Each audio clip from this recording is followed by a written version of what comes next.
Alright, y'all, what's going on? So, it's time for the mom bun. So, I'm gonna put my hair in a mom bun and let's have some mom chat.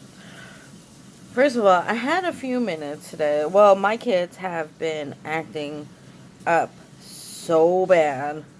Like, John had 2 episodes, 2 days in a row. You know, Carmen's been a little argumentative, but the arguments have mainly been between my two boys. And it's driving me bonkers. I'm surprised I still have hair because I'm pretty sure I feel like I have been ripping my hair out. I mean, but it's messy mom bun time. I'm spilling the tea on that mom life. So I was listening to Ratchet Book Club while we all sat down for dinner. I wanted to catch up. First of all, I'm listening to the Cartel 3 and like, yo, fuck that book in the ass. Fuck it in the ass with a sandpaper condom and gasoline lube. You know, and you know, and it should play with candles because that shit was like that shit upset me so much.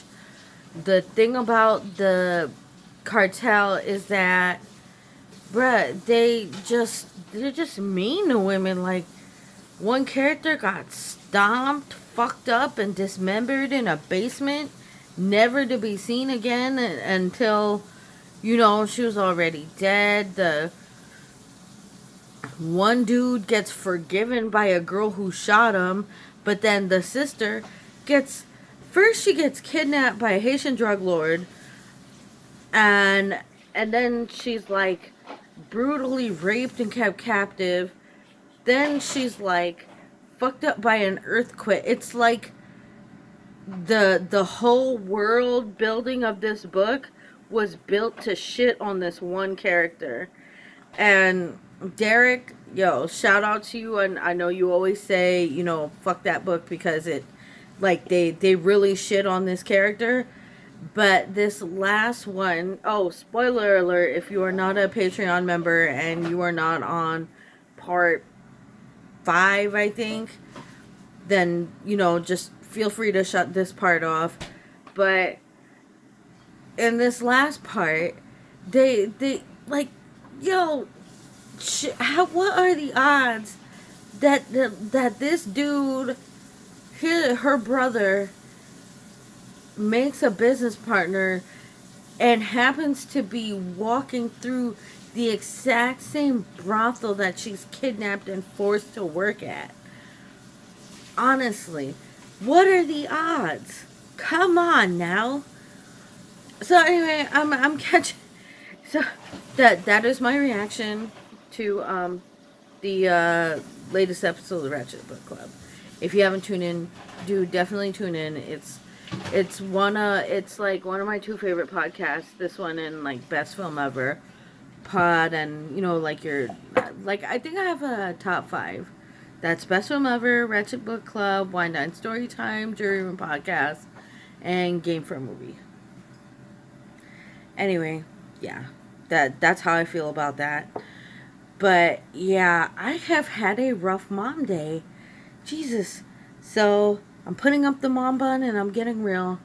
My autistic child had 2 episodes, 2 days in a row.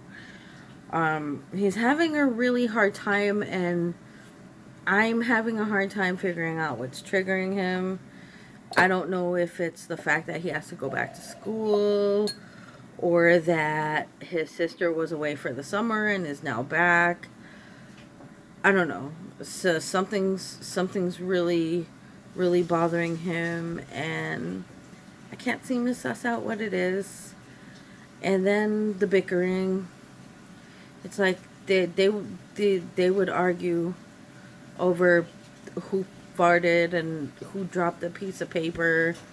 I'm pretty sure there was an argument about a chicken nugget today.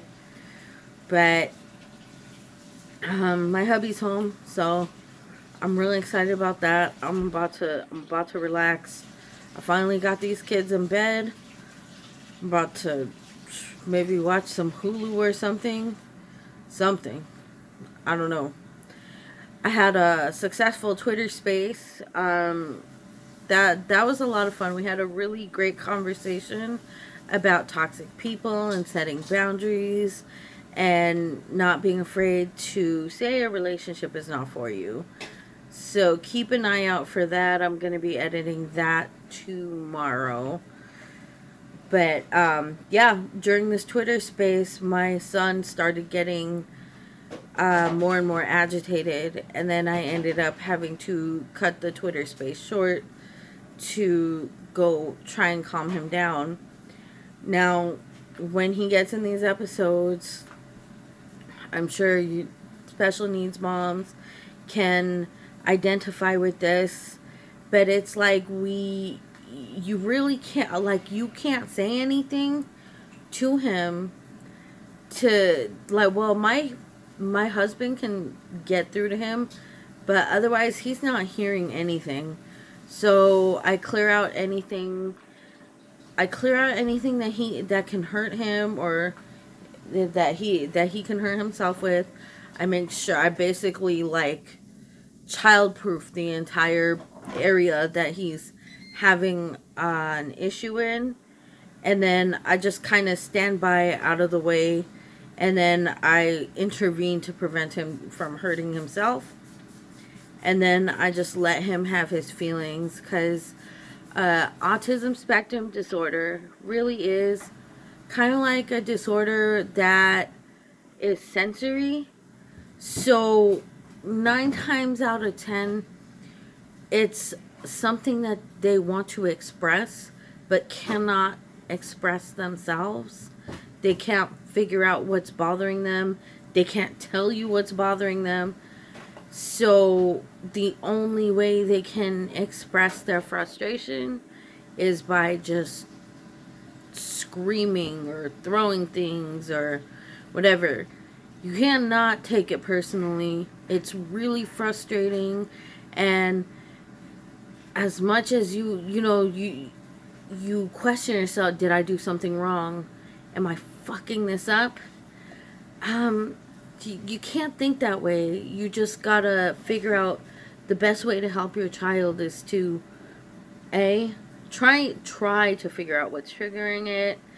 If you can't figure out what's triggering it, make sure there's nothing that make sure they don't hurt themselves, that they can't get a hold of anything that they can hurt themselves or others.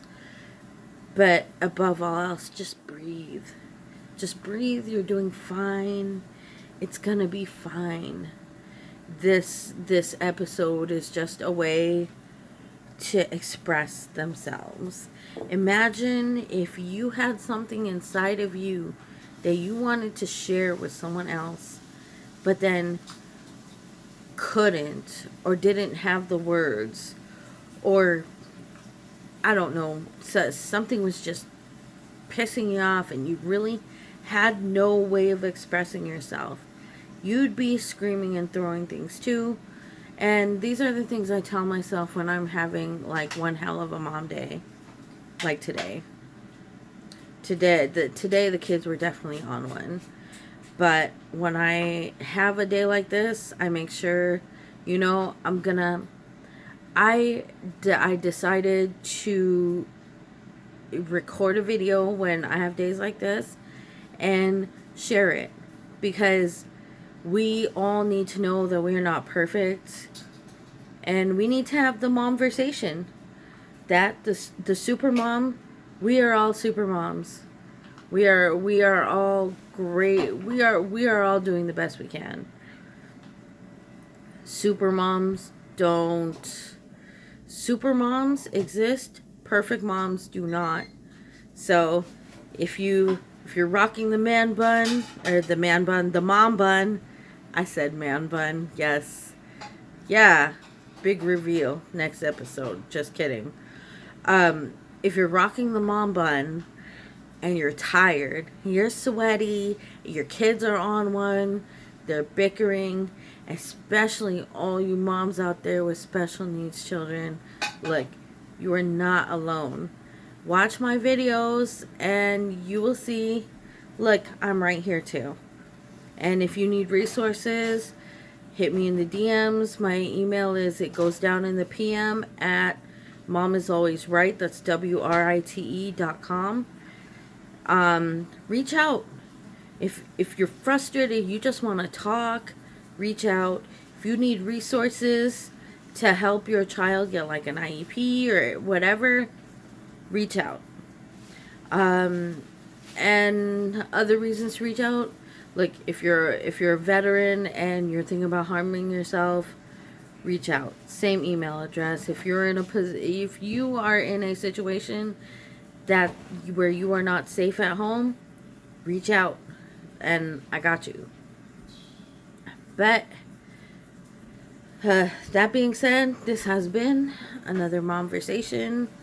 I'm about to put my feet up, spend some quality time with the hubby, and try and like wash the stress of the day off. This is really the best way to end the day, in my opinion, to just kind of like wash the stress off and just know tomorrow's a new day. Who knows what it'll bring? Honestly, I was having a total super mom day on Friday until the very end. And today started off okay. My kids were doing crafts, and then they started arguing. But isn't that motherhood is smiling while the entire house is burning down around you, right? Anyway, what do you think? Do you think there's such a thing as a super mom, perfect mom? Tell me about your momming style. Comment me in the comments or hit me in the DMs, and I will shout you out on the next show. Bye.